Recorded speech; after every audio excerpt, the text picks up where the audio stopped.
توحید کا بیان ہے یہ اللہ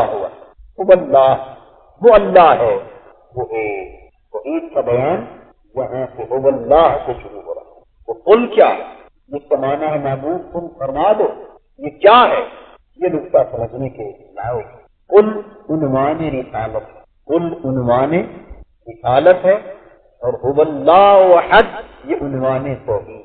هو الذی بعث فی الأمیین، یہ وہی ذات تھی جس نے ان بے خبروں میں ایک باخبر اٹھا دیا، ان بے خبروں کو میں ایک باخبر پیدا فرما دیا اور باخبر کو مبعوث فرما دیا۔ فرمایا میرے محبوب اب تو باخبر ہو گیا، ان بے خبروں کے پاس ہوا ہے اور جا کر انہیں میری خبر دے دے۔ بس وہ باخبر آیا، اس نے بے خبروں کو مخاطب کیا اور فرمایا بے خبروں سنو، وہ اللہ ہے، وہ ایک، وہ اللہ احد۔ بس اس کا آنا اور خبر دینا یہ رسالت بن گیا، اور آ کر اس نے جو خبر دی وہ خبر توحید ہو گئی۔ اس باخبر کا آنا اور خبر دینا یہ رسالت ہو گیا، اور اس نے جو خبر دی وہ خبر توحید ہو گئی۔ تو اللہ رب العزت کا یہ ارشاد، قل محبوب تم انہیں فرما دو، تم انہیں خبر دے دو، تم انہیں خبر دے دو۔ کیا خبر؟ یہ خبر کہ وہ ہے اور وہ ایک ہے، اور اس کا کوئی شریک نہیں، اس کا کوئی ہمسر نہیں، اس کا کوئی ساتھی نہیں، اس جیسا کوئی نہیں۔ تم اپنی جبین نیاز کسی اور کے سامنے نہ جھکاؤ، فقط اسی ایک کو رب مانو، وہ احد ہے۔ میرے باخبر محبوب بولو اور انہیں یہ خبر دے دو۔ بس قل کے حکم سے حضور علیہ الصلوۃ والسلام بولے، حضور نے خبر دی، یہ خبر دینا رسالت ہوا، اور جو خبر حضور نے ہمیں عطا کی وہ توحید ہے۔ تو اس لیے رسالت پہلے ہوئی، رسالت پہلے ہوئی اور توحید بات، رسالت پہلے ہوئی، اس لیے کہ قل پہلے، اس لیے کہ قل پہلے ہے، محبوب انہیں خبر دو یہ حکم پہلے ہے، اور خبر دینے کا عمل پہلے ہے، یہی رسالت۔ اللہ کی عزت کی قسم، اس کے سوا رسالت کا اور کوئی معنی نہیں، رسالت کا اور کوئی مفہوم نہیں کہ بے خبروں میں سے کوئی اٹھے، اسے اٹھایا جائے، اسے باخبر بنایا جائے، اسے ساری خبر عطا کی جائے، اور باخبر بنا کر اسے بے خبروں کی طرف بھیجا جائے، اور وہ بے خبروں کے پاس آ کر اس کی خبر دے دے۔ بس یہی رسالت، یہی رسالت۔ اور جو خبر وہ آ کر دیتا ہے وہ خبر توحید ہوتی۔ اللہ رب العزت نے بصورت قل رسالت کو مقدم کیا اور بیان توحید کو، عقیدہ توحید کو مؤخر کیا، بعد میں بیان کیا، تاکہ یہ تصور واضح ہو جائے کہ لوگوں اگر عقیدہ توحید میں اخلاص پیدا کرنا چاہتے ہو اور عقیدہ توحید کو خالص کرنا چاہتے ہو تو عقل قرباں کن بپیش مصطفیٰ، بارگاہ رسالت میں آ کر جھک جاؤ، دامن رسالت کو پہلے تھام لو، بارگاہ رسالت کی غلامی کا پٹا گلے میں ڈال لو اور زبان رسالت پر اعتماد کر لو، رسالت سے رابطہ قائم کر لو، پہلے رسالت کے ہو جاؤ، پھر جو توحید آئے گی وہ خالص ہو۔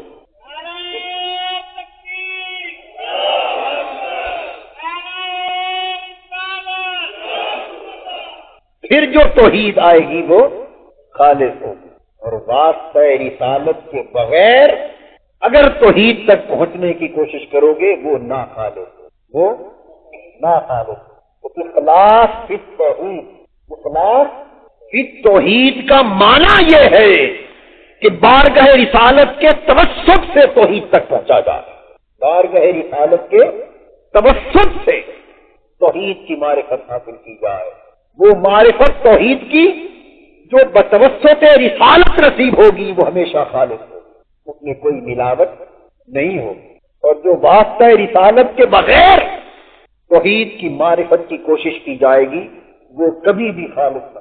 اس لیے اس سورہ مبارکہ کو سورہ اخلاص کا۔ اب دیکھنا یہ کہ جب باخبر آ کر کوئی خبر دیتا ہے تو آپ کے پاس یعنی بے خبروں کے پاس خبر پہلے آتی ہے یا وہ باخبر جسے مخبر کہتے ہیں وہ پہلے آتا ہے؟ پہلے کیا ہو؟ بولیے. آپ کو کوئی خبر نہ تھی، آپ واقف نہ تھے، اپنے طور پر بے خبر تھے. اللہ پاک نے ایک مخبر بھیجا، خبر دینے والا بھیجا، اور نبی کا لغت میں معنی بھی ہے اور قرآن کی زبان میں معنی بھی ہے. وہ جو ایسی خبر دے جو پہلے کسی کو معلوم نہ ہو. نبی کا معنی ہی ہے کہ جو بے خبروں کو آ کر خبر دے وہی نبی ہوتا ہے. ذالک من انباء الغیب نوحیہ الیک، یہ غیب کی خبروں میں سے ہے محبوب جو تمہاری طرف وحی کی جاتی ہے. تو نبی آتا ہی وہ خبر دینے کے لیے ہے جو پہلے کسی کے پاس نہیں ہو. وہ مخبر آ کر آپ کو خبر دے. سوال یہ پیدا ہوتا ہے کہ آپ کے پاس پہلے خبر ہوئی وہ مخبر آیا؟ بولیے. مخبر آیا اس لیے کہ اگر مخبر پہلے نہ آتا اور آپ مخبر کو پہلے نہ مانتے تو خبر تک آپ کی رسائی ہوتی. تو آپ نے پہلے کسے مانا؟ مخبر کو مانا یا خبر کو مانا؟ جی یہ ایک جہت عرض کر رہا. مخبر کو مانا یا خبر کو مانا؟ مخبر کو مانا تو پھر ہی اس کی دی ہوئی خبر پر اعتماد ہوا. تو جو خبر اس نے دی وہ توحید، اور مخبر کا آنا یہ اطالت. تو عقیدہ توحید خالص عقیدہ یہ ہے کہ لوگوں پہلے ایمان اس کے بھیجے ہوئے مخبر پر لاؤ، پہلے رسالت پر ایمان قائم کرو، اور جب رسالت پر ایمان قائم ہو جائے تو پھر جو خبر اس مخبر نے دی ہے اس پر ایمان لاؤ. تو توحید پر ایمان بعد میں ہوتا ہے، رسالت پر ایمان پہلے ہوتا ہے. تو وہ توحید خالص ہوتی ہے جو رسالت پر ایمان کے بعد آئے. جو رسالت پر ایمان کے بغیر آنا چاہے وہ توحید کبھی خالص نہیں ہو سکتی. میں دو باتیں آپ کرنا چاہتا ہوں یہاں. ایک تو مخبر اور خبر کا حوالہ کہ مخبر پہلے ہوتا ہے یا خبر. یہ بات آپ سمجھ لو کہ مخبر بھائی اگر خبر پہلے سے ہو تو مخبر کی ضرورت ہی نہیں ہے.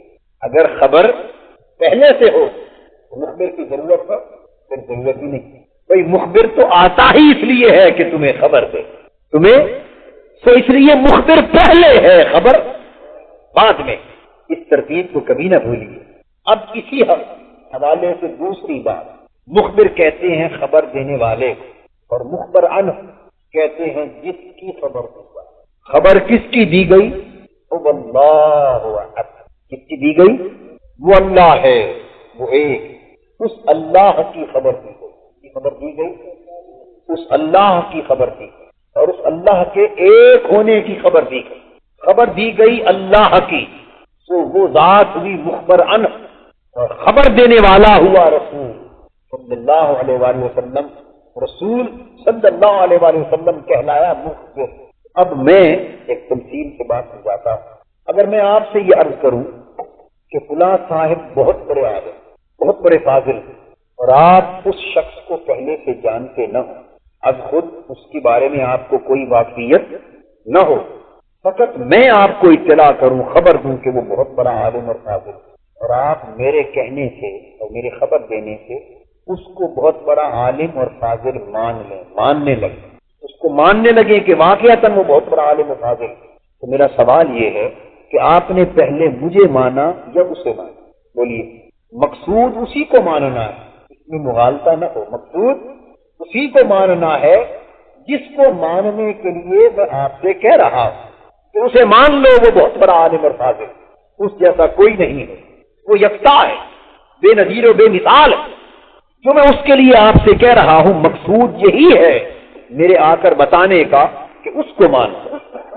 مقصود یہی ہے. لیکن جب آپ نے اسے مان لیا جیسے میں نے بتایا، سوال یہ ہے کہ پہلے کسے مانا، مجھے مانا یا اسے؟ اگر آپ پہلے مجھے نہ مانتے اس کے ماننے کا کوئی جواز تھا؟ آپ کے پاس اس کے ماننے کی کوئی بنیاد، اس کے ماننے کی کوئی بنیاد ہی نہ تھی، اس لیے کہ آپ تو پہلے اسے جانتے ہی نہ تھے، اور جب جانتے نہ تھے تو مانتے کیا تھے؟ تو مخبر جب آ کر خبر دیتا ہے تو پہلے اسے مانا جاتا ہے، اس پر اعتماد کیا جاتا ہے، اسے قابل وقوع تسلیم کیا جاتا ہے، اس کی صداقت و حقانیت کے سامنے اپنی جبین نیاز پہلے جھکائی جاتی، اس کو مانا جاتا ہے، پھر اس کو ماننے کے بعد آپ اس دوسرے کو ماننے تک پہنچتے ہیں۔ تو اللہ کا رسول جب مخبر بن کر آتا ہے اور آ کر اللہ کے وجود کی خبر دیتا ہے، ان لوگوں کو جنہوں نے اپنی آنکھ کے ذریعے کو بھی استعمال کیا تھا لیکن آنکھیں دوڑی بھاگی، وہ اسے جان نہ سکی، ہم لوگ اپنی باصرہ سے اسے جان نہ سکے، پھر ہم کانوں کی طرف متوجہ ہوئے، ہماری سامعہ نے بھی جواب دے دیا کہ وہ تو میری پرواز سے بھی اونچا ہے، میں کیسے جانوں۔ ہم نے اپنی شامہ سے پوچھا، سونگنے سے پوچھا، شامہ نے کہا وہ سونگا نہیں جاتا، میں کیسے بتاؤں۔ ہم نے ذائقہ سے پوچھا، ذائقہ نے کہا وہ چکھا نہیں جاتا، میں کیسے بتاؤں۔ ہم نے لامسا سے پوچھا، ہاتھوں نے کہا وہ چھوا نہیں جاتا، میں کیسے بتاؤں۔ حواس ہمیں مایوس کر چکے، ہم نے عقل و خرد کا دروازہ کھٹکھٹایا، ہم نے عقل سے پوچھا، اس سے مشترک سے سوال کیا، اس نے کہا اس کی کوئی صورت نہیں، میں کیسے بتاؤں۔ ہم نے پھر خیال سے پوچھا، خیال نے کہا کہ میرے مانوی ادراک سے بھی اونچا ہے، میں کیسے بتاؤں۔ پھر اس کے بعد ہم نے واہمہ سے پوچھا، عقل کے وہم نے بتایا کہ میری قوت وہمیہ سے بلند ہے، میری پرواز سے بلند ہے، میں کچھ نہیں بتا سکتی۔ ہم نے حافظہ سے پوچھا، اس نے کہا جب وہ سمجھ میں نہیں آتا اسے محفوظ کس طرح کریں، میں نہیں بتا سکتی۔ ہم نے دماغ کی قوت متصرفہ سے پوچھا، مفکرہ سے پوچھا، ہماری عقل و خرد کی استعدادیں جواب دے گئی، دماغی صلاحیتیں جواب دے گئی، تمام قواعد ذہنی جواب دے گئے۔ پھر ہم دل کی طرف متوجہ ہوئے، ہم نے سوچا شاید کشف سے اس کا پتہ چل جائے، کشف جواب دے گئے۔ وجدان سے پوچھا کہ کچھ تجھے خبر ہو، وجدان نے کہا وہاں میں دم نہیں مار سکتا۔ فراست سے پوچھا کچھ تجھے خبر ہو، اس نے کہا میں بھی بے خبر ہوں۔ بصیرت سے پوچھا کچھ تجھے خبر ہو، اس نے کہا میں بھی بے خبر ہوں۔ پھر لطائف سے پوچھا، لطیفہ قلب سے پوچھا، اس نے کہا میں بھی بے خبر ہوں۔ لطیفہ روح سے پوچھا، اس نے کہا میں بھی بے خبر ہوں۔ لطیفہ سر سے پوچھا، وہ بولا میں بھی بے خبر ہوں۔ لطیفہ خفی سے پوچھا، وہ بولا میں بھی بے خبر ہوں۔ لطیفہ اخفا سے پوچھا، وہ بولا میں بھی بے خبر ہوں۔ الغرض انسان کا ظاہر بھی جواب دے گیا، اس کا باطن جواب دے گیا، حواس جواب دے گئے، عقل جواب دے گئی، قلب و روح جواب دے گئے، ساری استعدادیں جواب دے گئی۔ جدھر گئے وہ بے خبر نکلا، جس سے پوچھا وہ بے خبر نکلا۔ جب ساری دنیا بے خبر ٹھہری، نگاہیں مایوس تھی، سوچ مایوس تھی، عقل و خرد پریشان تھی، سرگرداں تھی کہ اب ہر کوئی بے خبر ہے، حقیقت کی خبر کہاں سے ملے۔ اتنے میں آواز آئی ایک باخبر کی، وہ باخبر حکم کل سے یہ کہہ رہا تھا هو اللہ احد، ان بے خبروں سے نہ پوچھو، کسی کو کوئی خبر نہیں، اس کی خبر پوچھنی ہے تو آؤ میری بارگاہ میں آؤ۔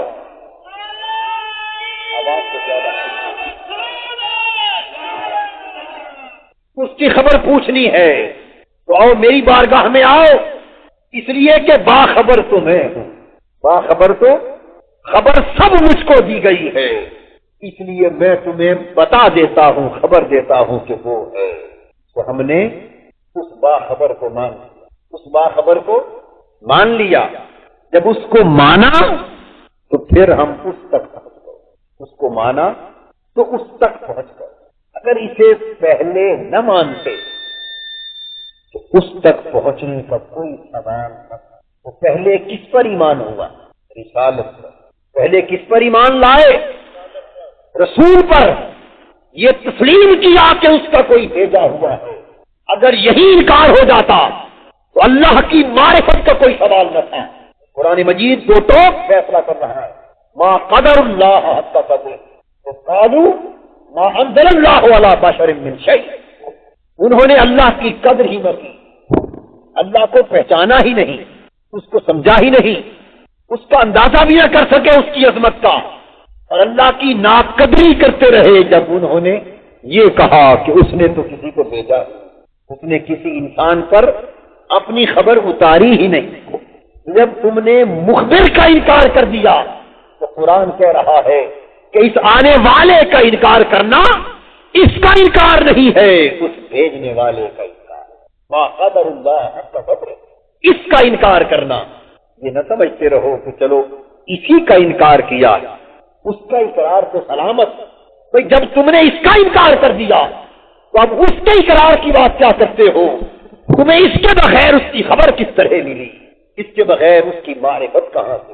اس کے بغیر اس کے ہونے کا علم کہاں سے؟ اس لیے پہلے رسول پر ایمان ہوتا ہے اور پھر اللہ پر ایمان آتا. لیکن ہم ترتیب میں ایمان باللہ پہلے بیان کرتے ہیں اور ایمان بالرسالت بعد. یہ فقط اس لیے بیان کرتے ہیں کہ حفظ مراتب قائم ہے، اس لیے کہ اللہ کا رتبہ بلند ہے، رسول کا رتبہ اس کے پاس. اللہ کا چونکہ رتبہ بلند ہے وہ خالق، رسول کا رتبہ اس سے نیچے ہے وہ مخلوق. اس ادب اور رتبے کے فرق کو قائم رکھنے کے لیے ہم ایمان باللہ پہلے کہتے ہیں، ایمان بالرسالت بعد. لیکن واقعہ یہ ہے ترتیب میں کہ رسالت پر ایمان پہلے ہے اور اللہ پر ایمان اس کے بعد. حضرین محترم، تو اس رسول صلی اللہ علیہ وآلہ وسلم کے تشریف لانے اور خبر دینے پر ایمان لانا جو کل کا موضوع یہی رسالت، اور جو خبر حضور علیہ السلام نے آ کر دی وہ توحید. تو اگر تو رسالت کو مقدم جانا جائے اور مقصود توحید تک پہنچنے کا ذریعہ جانا جائے تو توحید خالق ہو، اور اگر رسالت کو مؤخر کر دیا جائے اور یہ تصور کر لیا جائے کہ مقصود توحید اس واسطے کے بغیر نصیب ہوگا، اس ذریعے کے بغیر میسر آئے گا، اس وسیلے کے بغیر ہاتھ میں آ جائے گا، پھر توحید نہیں ہے. توحید نہیں. اس لیے کہ یاد رکھیے توحید اور وحدانیت میں فرق. توحید اور وحدانیت میں فرق. وحدانیت کہتے ہیں اللہ کا ایک ہونا. یہ نقطہ ذہن نشین فرمائے.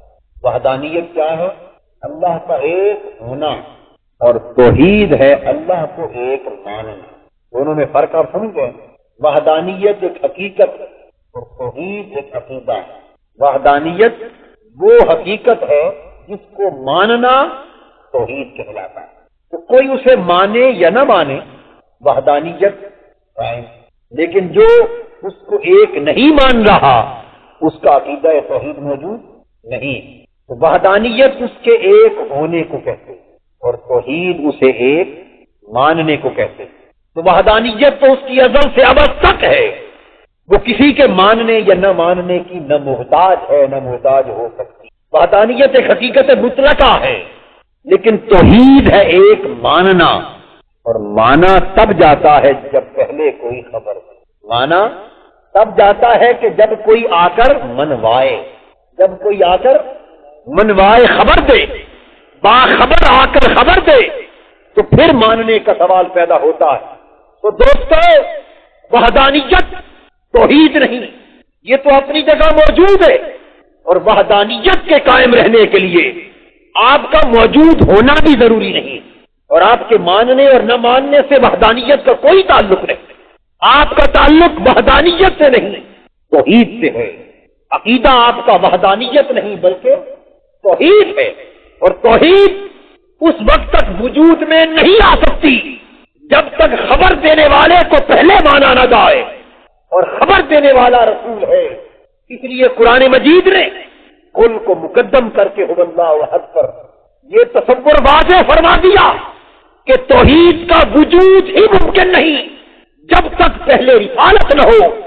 رسالت پہلے وجود پذیر ہوگی تو اس کے وجود سے عقیدہ توحید نکلے گا. تو جو زبان رسالت پر اعتماد کر لے وہ عقیدہ توحید تک پہنچ گیا، اور جس نے رسالت کے واسطے کو بطور وسیلہ ہاتھ میں نہ تھاما وہ جو چاہے کہتا پھرے وہ صاحب توحید نہیں ہے. اب جو اس غلط فہمی میں شکار ہو کہ رسول کا ماننا اپنی جگہ اور اللہ کی توحید کا ماننا اپنی جگہ، ان دو کو جدا کر لو تو توحید کا عقیدہ ہی نہیں رہتا. وحدانیت تو رہ سکتی ہے، عقیدہ توحید نہیں ہوتا ہے.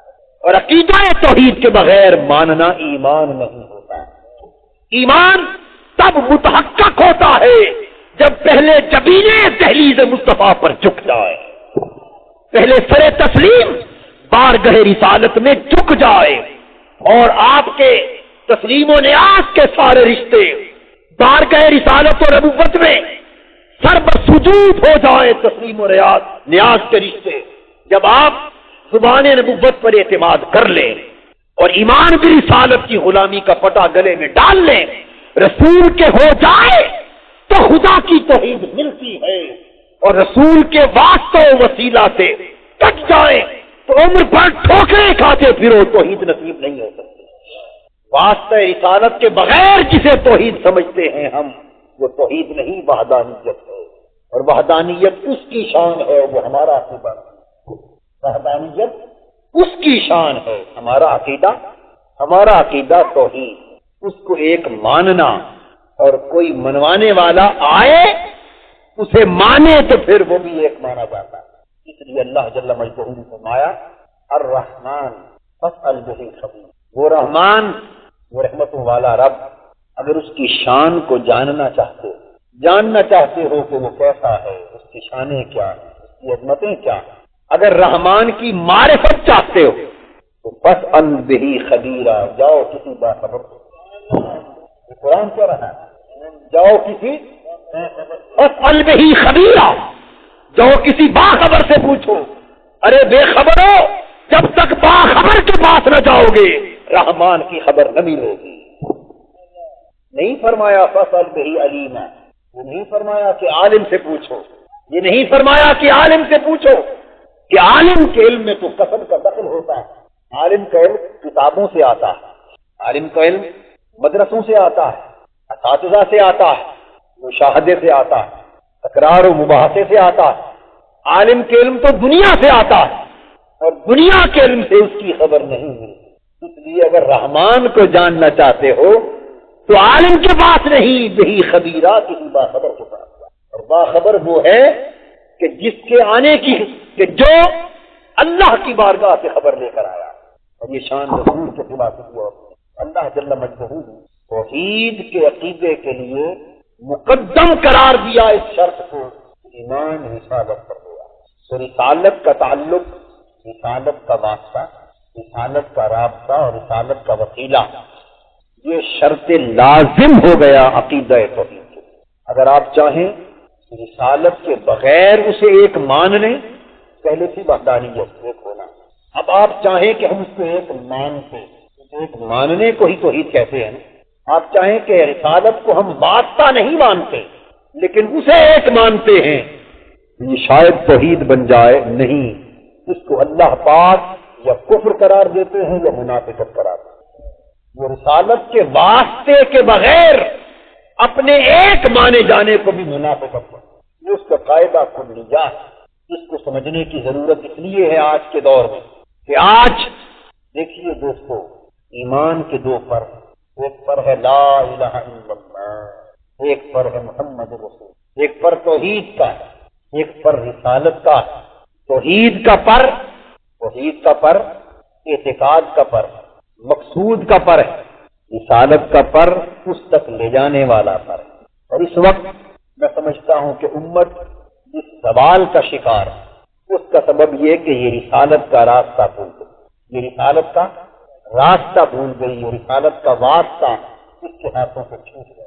آج اگر رسالت کا واسطہ اسے نصیب ہو جائے، حقیقی، واقعی اور عملی واسطہ اور رابطہ رسالت کا نصیب ہو جائے تو یہ منزل توحید پر پھر پہنچ جائے. اس لیے طرح طرح کی الجھنیں ذہنوں میں ابھرتی. کوئی کہتا ہے کہ قرآن کافی ہے، حدیث کی کیا ضرورت ہے. آپ یہ بات سنتے ہیں، قرآن کافی ہے، حدیث کی کیا ضرورت. ارے ناداں، اسی حدیث والے نے ہی تو قرآن کی راہ دکھائی. اب جو بتانے والا ہے اس کی بات کرتے ہو کہ کیا ضرورت، اور جو راہ اس نے بتائی اس راہ پر چلنے کی کوشش. قرآن مجید کو آپ نے کب اترتے دیکھا کسی نے کہ اللہ سے یہ کلام صادر ہوا؟ کسی نے دیکھا کہ لوح محفوظ سے آیا آسمان دنیا پر؟ کسی نے دیکھا کہ غنی پر اترا؟ کسی نے جبرائیل امین کو لا کے دیکھا؟ آپ کے پاس قرآن کی از خود شناخت کیا ہے؟ یہ خدا کا کلام ہے کوئی شناخت قرآن کے قرآن ہونے کا؟ تو یہی وہ کلام ہے جو اللہ نے اتارا ہے۔ کیا سند ہے آپ کے پاس؟ فقط ایک ہی سند، اور وہ سند رسالت۔ وہ سند رسالت۔ حضور علیہ السلام نے قرآن مجید کی پہلی آیتیں تلاوت فرمائی، اقرأ باسم ربک الذی خلق خلق الانسان من علق، آخر تک۔ غار حرا میں قرآن پہلی بار اترا، پہلی آیتیں اتری، اس سے پہلے کسی نے قرآن کا نام تک نہ سنا تھا، اللہ کے کلام کا کوئی لفظ کسی نے نہ سنا تھا۔ حضور علیہ السلام کی زبان اقدس سے پہلی بار یہ آیتیں سنی۔ صحابہ نے پوچھا، حضور صلی اللہ علیہ وسلم، یہ جو آج آپ کلام سنا رہے ہیں، یہ پہلی بار آپ کی زبان اقدس سے سنا ہے، وہ کیا ہے؟ یہ کلام کیا ہے؟ ان آیتوں کے اندر یہ موجود نہیں کہ یہ قرآن، وہ جو آیتیں پہلی بار آئیں، بعد میں تو 70 مرتبہ قرآن کا نام آیا اور بتایا گیا کہ یہ قرآن ہے، لیکن یہ بھی حضور کی زبان پر اعتماد قائم ہوا تو بات آگے چلی۔ تو پہلی بار جب قرآن کی آیتیں اتری جن میں یہ ذکر نہ تھا کہ یہ قرآن، صحابہ نے یہ آیتیں اللہ کا کلام سنا، پوچھا حضور صلی اللہ علیہ وسلم یہ کیا ہے؟ اس پر حضور علیہ السلام نے جواب دیا کہ یہ جو تمہیں پڑھ کے سنا رہا ہوں یہ قرآن ہے۔ کیا جواب دیا؟ یہ جو آیتیں تم نے سنی ہیں یہ قرآن اللہ کا کلام ہے جو مجھ پر اترا ہے۔ دوستو، قرآن تو وہ تھا جو حضور پہلے پڑھ کے سنا چکے، جس پر پوچھا گیا ہوگا کہ یہ کیا، اور جو حضور نے جواب دیا اس سوال کے جواب کہ یہ قرآن ہے۔ یہ جو جملہ ہے یہ خود قرآن ہے یا حدیث؟ بولیے، یہ جملہ کہ یہ قرآن ہے، اللہ کا کلام ہے جو پڑھ کے سنا رہا ہوں، یہ جواب دینا حضور کا جس سے بات بنی، یہ جملہ قرآن ہے یا حدیث؟ اگر حدیث پر اعتماد آپ کا اٹھ جائے اور حدیث کی ضرورت نہ رہے تو جواب دیجئے پھر قرآن سے تمہارا تعلق کیا ہے؟ اگر حدیث کی ضرورت نہ رہے، حدیث پر اعتماد نہ رہے، حدیث کی حاجت نہ رہے، تو پھر قرآن کے قرآن ہونے کا تمہارے پاس ثبوت کیا ہے؟ سند کیا ہے؟ ارے حدیث جس طرح قرآن کے قرآن ہونے کی سند ہے، اسی طرح رسول رب کے اللہ ہونے کی سند ہے جو اسلام کے خلاف پر آئی۔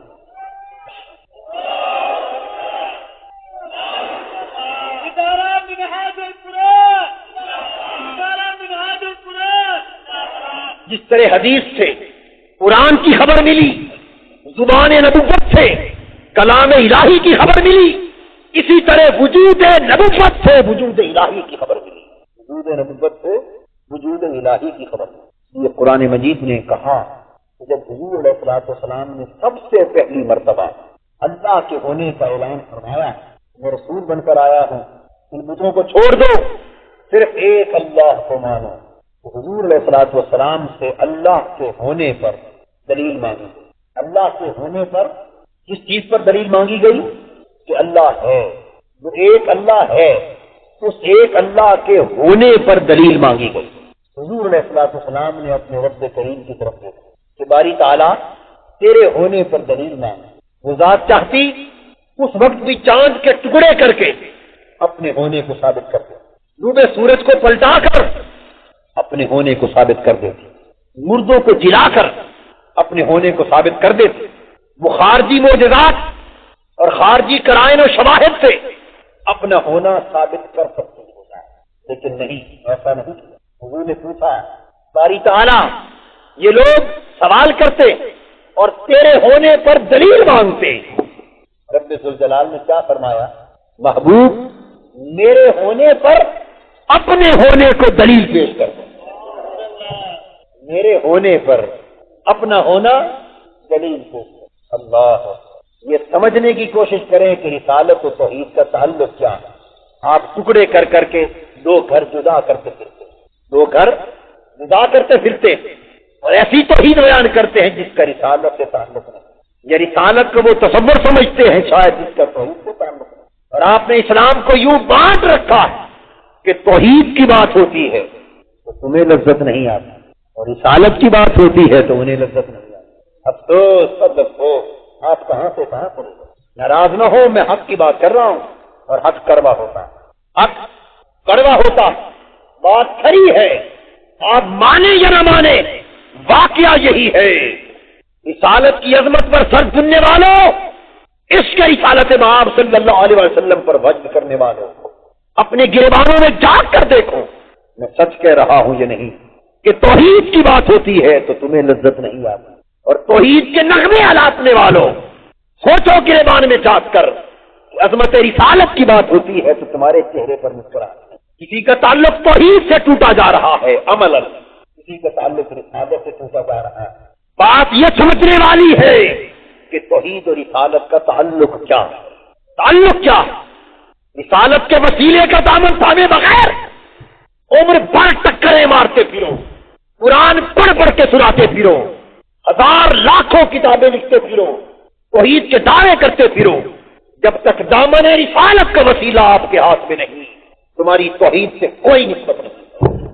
اور عظمت رسالت پر سر سننے والوں، جب تک توحید کے ذکر پر تمہارے دلوں میں گرمی نہ آئے، ذکر توحید پر نشہ نہ آئے، شراب توحید سے آنکھیں مخمور نہ ہو، اور ذکر الہی سے دل جھوم جھوم نہ جائے، سمجھ لو تمہارا دامن رسالت سے تعلق نہیں۔ اس لیے کہ توحید کیا ہے؟ ارے یہ محبوب کی دی ہوئی خبر ہے، محبوب کی دی ہوئی، اور جو محبوب سے محبت کرتے ہیں وہ محبوب کی خبر کو نہیں۔ اور رسالت کیا ہے؟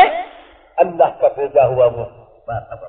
تو اگر اس سے تعلق نہیں تو پھر بھیجنے والوں سے کیا تعلق؟ یہ دونوں لازم و ملزوم ہیں۔ آج اس ٹوٹے ہوئے تعلق کو پھر سے بحال کرنے کی ضرورت ہے۔ اور حالت یہ ہو چکی، اگر توحید کا بیان تھوڑا لمبا ہو جائے اور مجمع آپ کا ہو تو آپ کہتے ہیں یہ وہ ہے، یہ بات درست ہے وہ نہیں۔ اگر توحید کا بیان کچھ لمبا ہو جائے تو پھر نعرے نہیں لگتے، سر نہیں ہلتے، واہ واہ نہیں ہوتی، اور زبان سے کہیں یا نہ کہیں دل میں یہ خیال گربٹیں لینے لگتا ہے کہ یہ وہ ہے۔ اور اگر ان کا مجمع ہو اور وہاں توحید کا رسالت اور رسالت کا بیان، عظمت رسالت کا بیان، شان رسالت کا بیان ذرا طویل ہو جائے، وہ کہتے ہیں یہ وہ ہے۔ افسوس افسوس تد افسوس، تم یہ اور وہ میں تم کو پڑھو، نتیجہ کیا ہوا کہ لذت توحید بھی گئی، لذت رسالت بھی۔ ارے اگر مجھ سے پوچھو تو توحید ایک شراب ہے، رسالت اس کا میخانہ ہے۔ اس میخانے میں قدم رکھو تو شراب توحید کا جام ملتا ہے، ارے اس میخانے سے باہر رہو اور سمجھو خمار مل جائے توحید کا بھی ملتا ہے۔ یہ میخانہ رسالت سے ہی ملتا ہے، یہ خمار شراب توحید کا میخانہ رسالت سے ہی ملتا ہے۔ عرض یہ کر رہا تھا، حضور علیہ السلام نے یہ فرمایا کہ باری تعالیٰ اس تیرے ہونے پر دلیل میں، اللہ جل مجدہ نے فرمایا محبوب میرے ہونے پر اپنا ہونا بطور دلیل پیش کر۔ وہ بات سوچنے کی ہے، دعویٰ رب کے ہونے کا دلیل بندے کا ہونا پیش کیا جا رہا ہے۔ وہ بندہ کوئی آپ جیسا ہمارے جیسا بندہ ہوگا، سوچنے کی بات۔ وہ انسان کوئی عام انسان ہوگا، آپ کا ہونا رب کے ہونے پر دلیل کامل ہو سکتا ہے؟ اگر دلیل میں معمولی سا بھی نقص رہ جائے تو دعویٰ ثابت نہیں ہوتا۔ وہ بات فرماتی ہے میرے ہونے پر اپنا ہونا پیش کر دے، اس لیے کہ پتہ ہے محبوب میں نے جو تمہیں بنایا، تیرے وجود کی دلیل میں کوئی نقص ہو ہی نہیں سکتا۔ باقی ساری دلیلوں پر شاید کوئی بدبخت اور نہ سمجھ انگشت اعتراض بلند کر دے، لیکن تیرے وجود کی دلیل پر کوئی اعتراض نہیں ہو سکتا، تیری صورت و سیرت کی دلیل پر کوئی اعتراض نہیں ہو۔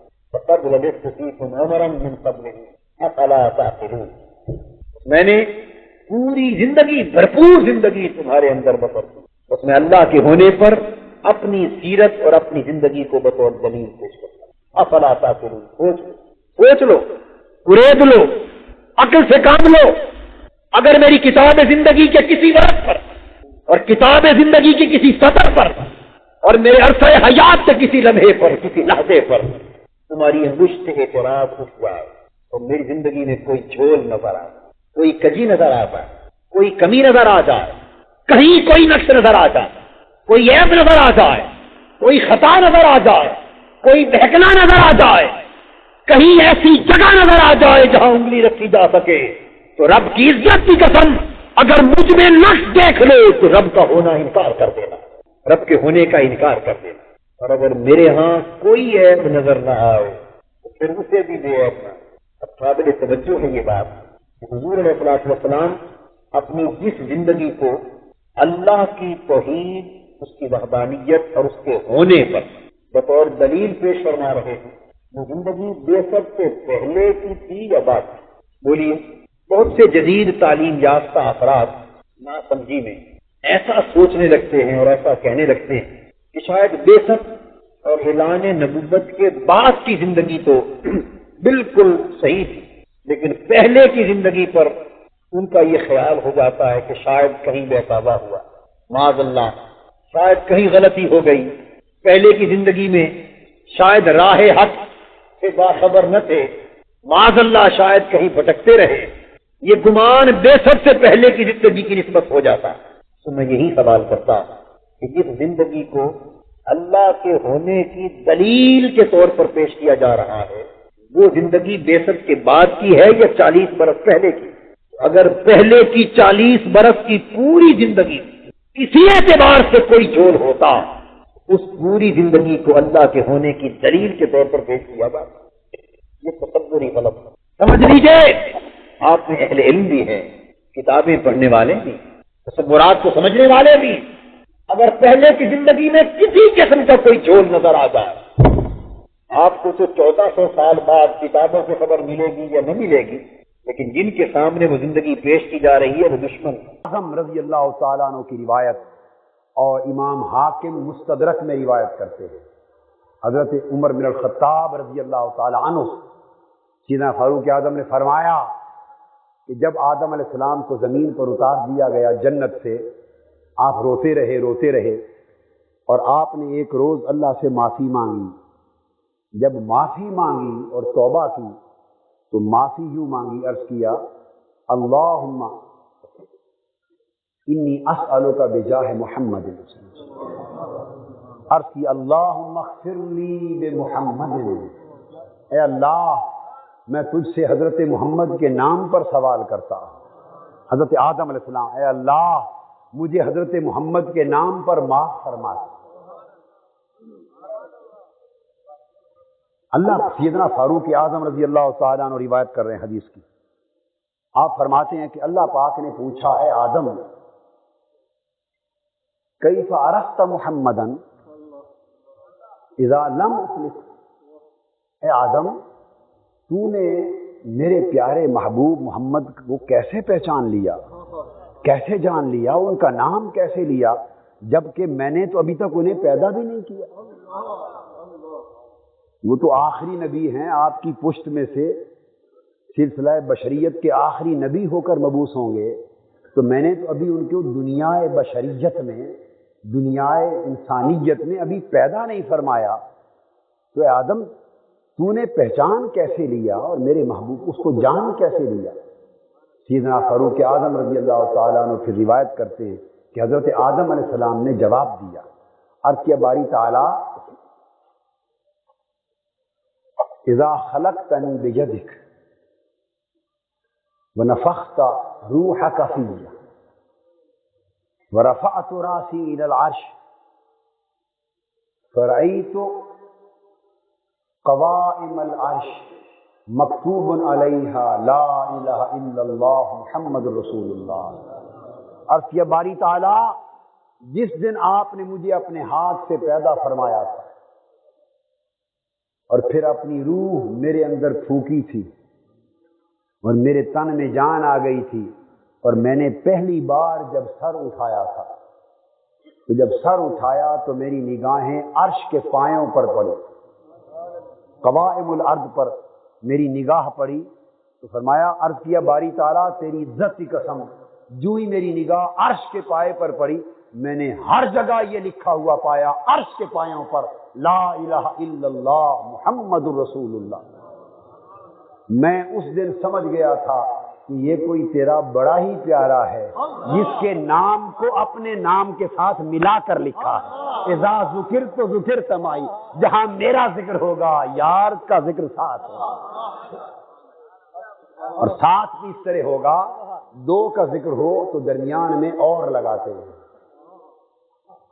دو کا ذکر ہو تو درمیان میں اور لگاتے ہیں جی.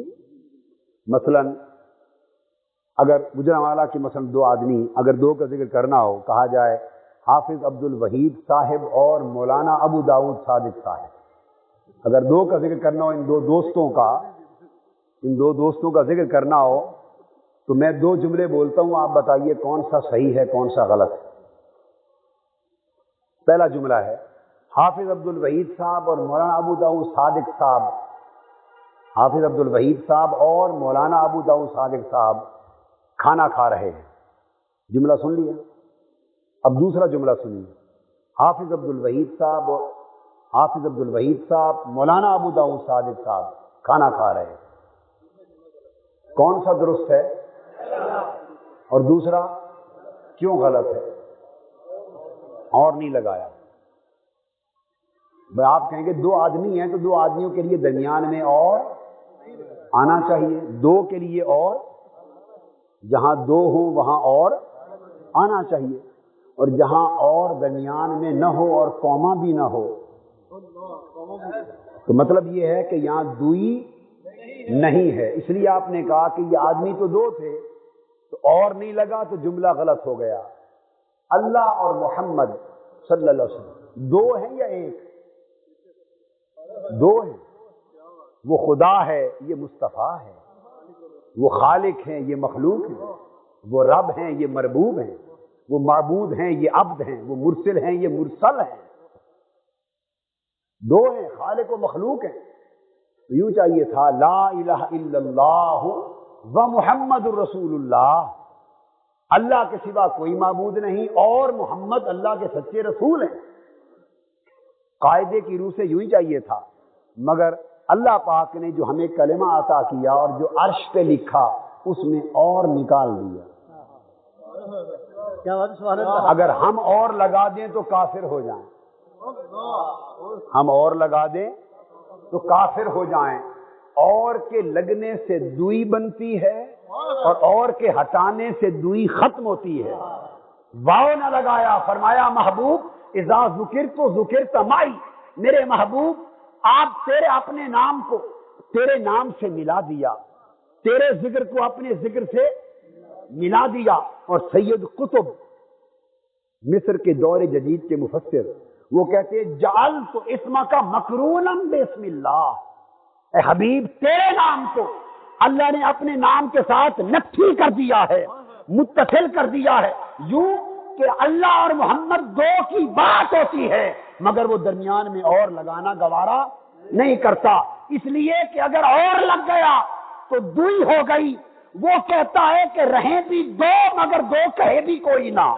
ہائے ہائے ہائے رہیں بھی دو,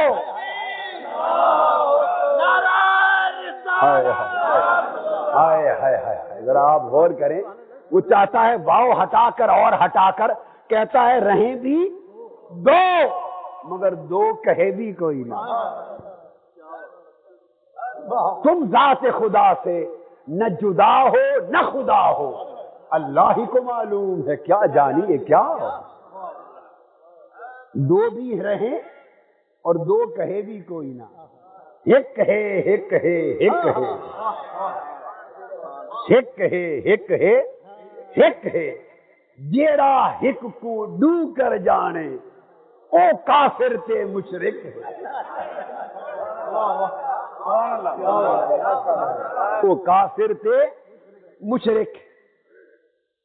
تو فرمایا اللہ رب العزت نے کہ ذکر کو اس طرح جمع کیا کہ درمیان میں اللہ پاک نے دوئی کا حرف مٹا دیا, دوئی کا حرف مٹا دیا.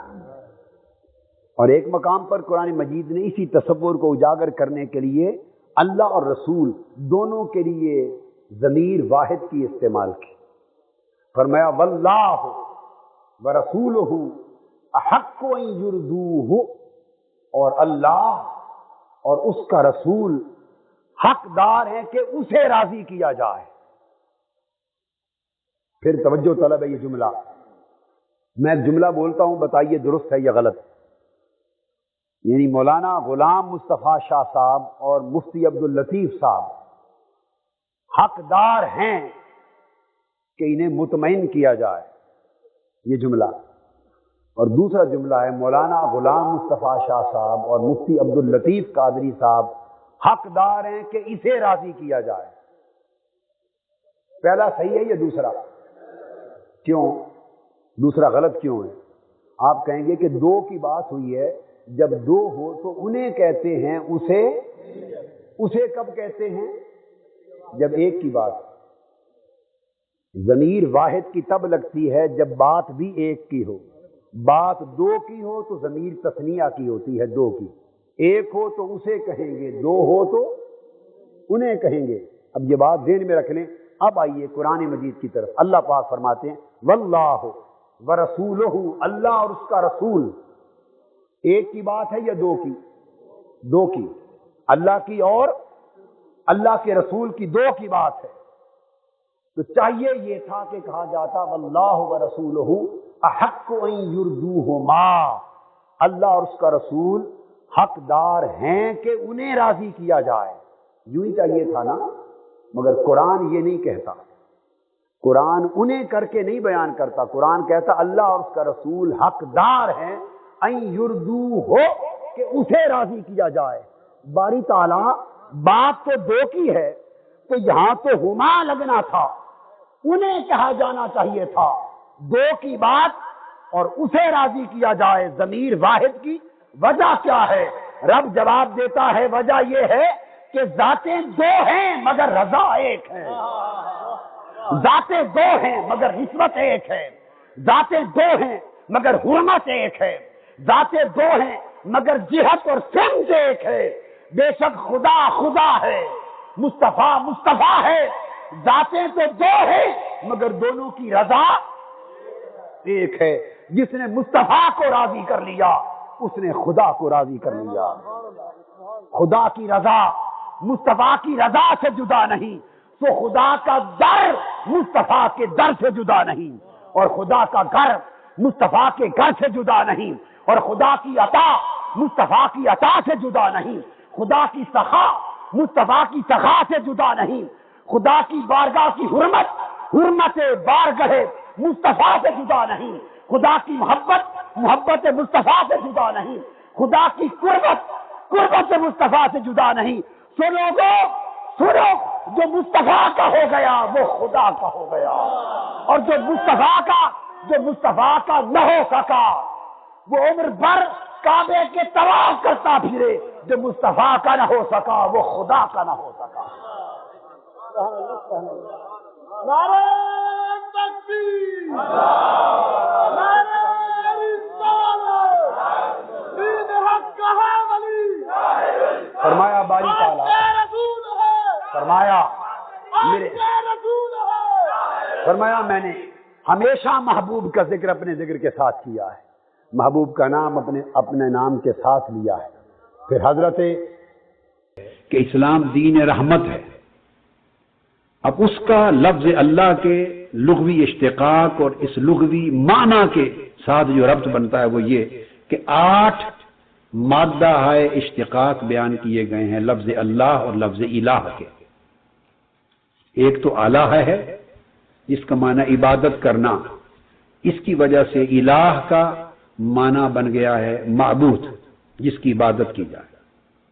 اس کا دوسرا مادہ اشتقاق ہے آلیہ،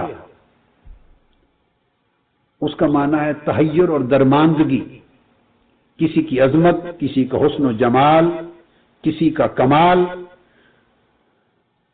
دیکھ کر اتنا بلند ہو کہ انسانی عقل تحیر اور درماندگی میں مبتلا ہو جائے، متحیر رہ جائے، تو اس کے لیے الہ اور اللہ کا لفظ استعمال ہو۔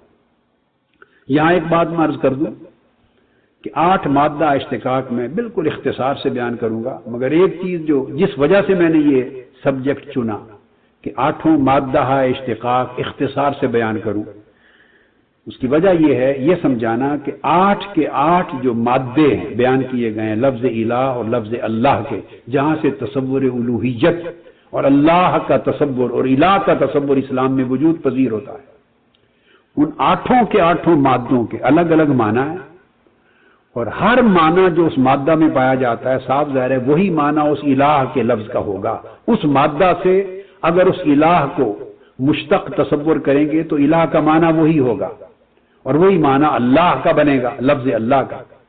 تو آٹھوں میں کسی ایک معنی میں بھی جبر، سختی، کسی آٹھوں کے آٹھوں معنی میں، آٹھوں کے آٹھوں مادوں میں، اوریجن میں، روٹ ورڈ میں جس میں سے الہ کو مشتق قرار دیا گیا ہے، ایک مادہ میں بھی سختی اور جبر یا قہاریت و جباریت کا معنی نہیں پایا جاتا، ایک میں بھی نہیں. یعنی اللہ رب العزت نے اپنی ذات کے لیے جو نام چنا، اپنا اسم ذات، اور اپنی شان کے لیے الہ اور الوہیت کا جو تصور، جو عنوان، جو اصطلاح چنی، اور اپنا اسم ذات جس کو چنا، اس اسم ذات کے جتنے بھی معنی ہیں، ممکنہ پاسبل میننگز ہیں، اور اس کے روٹ ورڈ کے اعتبار سے اس کے معنی کے جتنے بھی پاسبل اطلاقات ہیں، ان تمام پاسبل معنی میں ایک معنی بھی جبر پر، سختی پر دلالت نہیں کرتا. سارے کے سارے معنی جبر اور سختی سے دور ہے، پاک ہے، مبرہ ہے. اس لیے میں اس کو دراصل کوٹ کر رہا ہوں.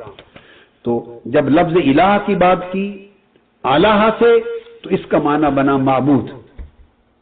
پھر الہ اور اللہ کا دوسرا مادہ الہہ، اس میں اس کا حسن، جمال، کمال اور عظمت اس درجے کی کہ انسانی عقل متحیر رہ جائے. اس میں تحیر کا معنی، حیرت کا معنی پایا گیا.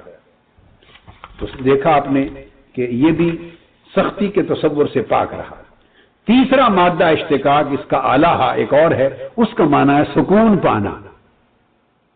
اب سکون پانا ایک معنی لفظ الہ کا بنیادی ایسا نکلا جس کے معنی کے اندر ہی سکون پانا، اور اس میں اطمینان، اور اس میں سکون، اور اس میں پھر رحمت، اور اس میں پھر شفقت، اور اس میں پھر عنایت، اور اس میں لطف و کرم، یہ ساری خوبیاں پائی جائیں تو تبھی دلوں کو اور شخصیتوں کو اور روحوں کو کسی کی ذات کی طرف سکون ملتا ہے. اس لیے عربی میں کہتے ہیں اللہ تو الی فلان اے سکن تو الی، مجھے فلاں کی طرف میں جھکا اور مجھے فلاں سے سکون ملا، میری طبیعت نے، میرے قلب نے، میری روح نے فلاں کی شخصیت یا فلاں کی ذات سے مجھے سکون ملا یا فلاں سے سکون لیا. اس لیے کہا گیا الا بذکر اللہ تطمئن القلوب، اللہ کو یاد کرنے سے دلوں کو اطمینان اور سکون ملتا ہے. تو گویا لفظ الہ کا لغوی معنی بھی سکون ہے. تو وہ ذات جس سے بندوں کو، مضطرب روحوں کو، بے چین دلوں کو اور بےتاب طبیعتوں کو جس سے سکون کی دولت ملے، اطمینان کی دولت ملے، جس کی ذات سے تعلق پیدا کرنے سے امن ملے، اطمینان ملے، بے چینی ختم ہو، اضطراب ختم ہو، بےتابی ختم ہو، اس ذات کو اللہ کہتے ہیں اور وہ الہ ہے. پھر اس کا اور چوتھا مادہ اشتقاق کی روح سے اس الہ کے معنی میں عقل کا گم ہو جانا. اگر کسی کی تلاش میں عقل نکلے، کسی کو جاننا چاہے، سمجھنا چاہے، پانا چاہے، تو وہ اتنی عظیم ہو کہ اگر اس کا احاطہ نہ کر سکے اور اسی کی تلاش میں گم ہو جائے. تو یہ معنی ایک اس کا ہے، آپ نے اس کو بھی دیکھ لیا. پھر اس کا ایک پانچواں مادہ اشتقاق ہے جس کی روح سے الہ کے معنی میں بلندی اور ارتفاع پایا جاتا ہے. لات، بہت بلند کہ ہر شے نیچے رہ جائے، اتنی مرتفع، اتنی بلند، اتنی بالا کہ ہر شے بلند سے بلند تر شے بھی اس کے مقابلے میں پست ہو جائے.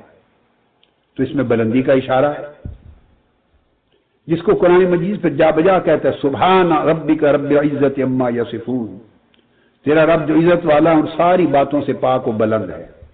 سبحانہ وتعالی عما یصفون. پھر اس کا چھٹا مادہ اشتقاق ہے لاہ یلو، اس میں معنی پایا جاتا ہے مخفی ہونا، جس کو اللہ رب العزت نے خود فرمایا هو الاول والآخر والظاہر والباطن، وہ ظاہر بھی ہے اور وہ مخفی بھی ہے. تو مخفی ہونا، اور مخفی اس طرح ہے کہ وہ اپنی صفات سے عیاں ہوتا ہے مگر اس کی ذات مخفی اور نہاں ہے. اور پھر اس کے کمالات اور اس کی عنایات اور اس کی صفات و افعال اتنے ظاہر ہیں کہ شدت ظہور کے باعث آنکھوں سے نہاں ہے.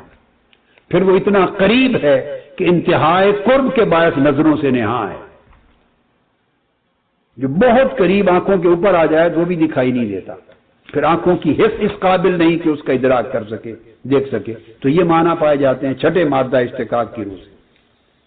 پھر ساتواں مادہ ہے الہ کا، اس کے اندر جھکنا، راغب ہونا، رجوع کرنا کا معنی پایا جاتا ہے۔ وہ ذات جس کی طرف طبیعتیں جھکے، جس کی طرف دل راغب ہوں، وہ ذات جس کی طرف روحیں رجوع کریں۔ اب اس کے اندر بھی آپ نے محسوس کیا کہ جھکنا کسی کی طرف راغب ہونا اور دلوں کا رجوع کرنا، ایک ہے جبر سے جھکانا، وہ نہیں، ایسا جھکنا جس میں رغبت پائی جائے، جس میں دلوں کا رجوع پایا جائے، تو دل تبھی رجوع کرتے ہیں، روحیں اور طبیعتیں تبھی راغب ہوتی ہیں جہاں سے انہیں کسی کو سکون ملتا ہے، اطمینان ملتا ہے، امن ملتا ہے۔ جہاں جھکنے سے بے چینی دور ہوتی ہے، اضطراب دور ہوتی ہے، خوف اور رنج و الم دور ہوتا ہے، تو یہ بھی منبع امن، منبع رحمت، منبع شفقت ہو کوئی ذات، تو تبھی طبیعتیں اس کی طرف جھکتی ہیں، راغب ہوتی ہیں اور دل رجوع کرتے ہیں۔ اس کا معنی بھی رحمت کی طرف دلالت کرتا ہے۔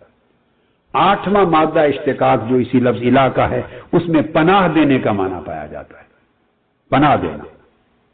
مادہ کے لیے الفاظ الہ یا الہ وہی ہیں، اسی سے الہ بنتا ہے، معنی بدلتے چلے جاتے ہیں۔ کتب لغت میں جب آپ لسان العرب کو اٹھا کے دیکھ لیں، تہذیب اللغہ کو اٹھا کے دیکھ لیں، قاموس کو اٹھا کے دیکھ لیں، الصحاح کو اٹھا کے دیکھ لیں، جتنی بھی لغت عرب کی بڑی کتابیں ساری اٹھائیے، تو آپ کو یہ سارے مادہ اشتقاق لفظ الہ اور اللہ کے ملیں گے، اور سارے معنی میں نے ساری کتب کے کل معنی 8 کی تعداد میں جمع کر کے مختصراً آپ کے گوش گزار کر دیں۔ تو پناہ دینا، اور پناہ دینا خود فعل رحمت ہے۔